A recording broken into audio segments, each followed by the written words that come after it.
പ്രിയമുള്ള കൂട്ടുകാരെ, transmission of heat and solid എന്ന് പറയുന്ന ഭാഗത്ത് 20 സെൻറ്റിമീറ്ററുള്ള ഒരു അലൂമിനിയം സ്കെയിൽ എടുത്തിട്ട് അതിലിങ്ങനെ വാക്സ് കൊണ്ട് എന്ത് ചെയ്യുക, ഈക്വൽ ഡിസ്റ്റൻസിൽ നമ്മൾ മാച്ച് സ്റ്റിക്ക് ഇങ്ങനെ ഒട്ടിക്കുക. എന്നിട്ട് ഹീറ്റിൻ്റെ അടുത്ത് പിടിക്കുക. അപ്പോൾ എന്താണ് ഉണ്ടാകുന്നതെന്നുള്ളത് നമുക്ക് നോക്കണം. ജസ്റ്റ് പെട്ടെന്ന് പറയാൻ വേണ്ടി പറ്റും.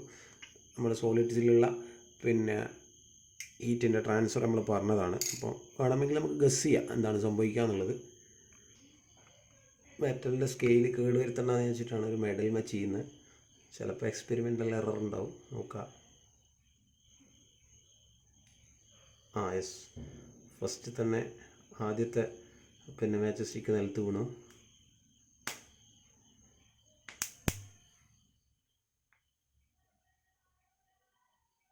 ഇനി ഹീറ്റ് ഇങ്ങനെ ട്രാൻസ്ഫർ ആകുന്നതിനനുസരിച്ചിട്ട് അടുത്തതും വീണോ നമുക്ക് നോക്കാം.